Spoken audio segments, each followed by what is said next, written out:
You know, your conditions are quite important sometimes, I think. Like when you're living at home, like this is basically the struggle that you're gonna face. It's like, all right, life's super expensive now. You know that you need to move out. You know you need to provide for yourself at some point. And a lot of people coast with the families that they're born into to be like, well, yes, but this is safe and, you know, this is reliable. But basically, you're choosing a slow death, you know? Like, eventually, you're gonna have to provide for yourself anyway. And I'm speaking from my experience, you know? I don't think it's beneficial to stay in a place where you don't feel like you could really be yourself. This is mostly for spiritual people, whatever that means. Usually people are spiritual because of a lot of unconscious patterns in their households that they grew up in. I by no means had a severely traumatic household, but like with anything, these things are a bit relative, you know? Like what might be one person's oh whatever is another person's oh my god, you know? But really you're kind of subduing yourself to a, if I can call it that, like a slow death, if you choose to stay in comfort and just choose safety. Because the truth of the matter is you need to provide for yourself at some point anyway. And I know that the options out there aren't really much better, you know, in the terms of like, it sucks. You're basically exchanging one form of slavery for the other. But when you live in a place that you can't be yourself in, you're double trapped. You're just double trapped. You're double as stuck, I'd say. You're twice as stuck.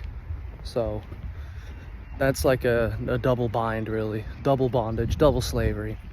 Because not even when you're home you can really be yourself. So that's kind of my advice to people that are thinking about moving out or taking that step of quote unquote independence, because life will find you, in my opinion. I think that's pretty accurate to say. So yeah, I hope this cleared some thoughts for some people. Just don't do that to yourself, I'd say. Don't do something to yourself that you know is just going to lead to a slower form of whatever you need to face already. I do recommend you take your time. Everyone's situation is different. You know, some people have money issues. That's real. That happens. I know it's not easy. I'm not saying it's easy, but I'm saying it is mandatory.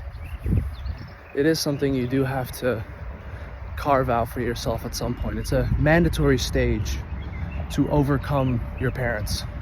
That's why Ram Dass always said, yes, you know, if you think you're enlightened, go spend a weekend with your family, right? You'll see all the unconscious shit come up.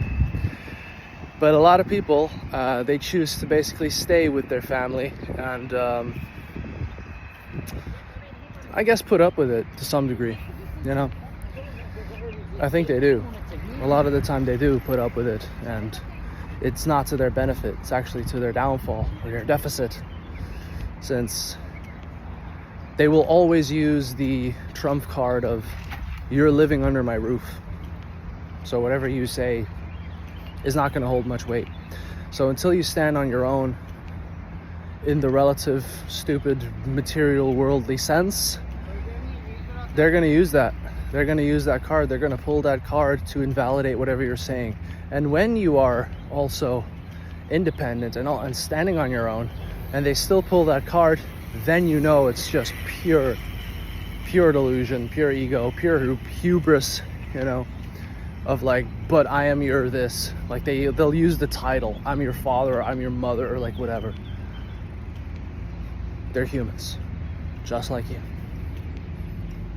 Peace.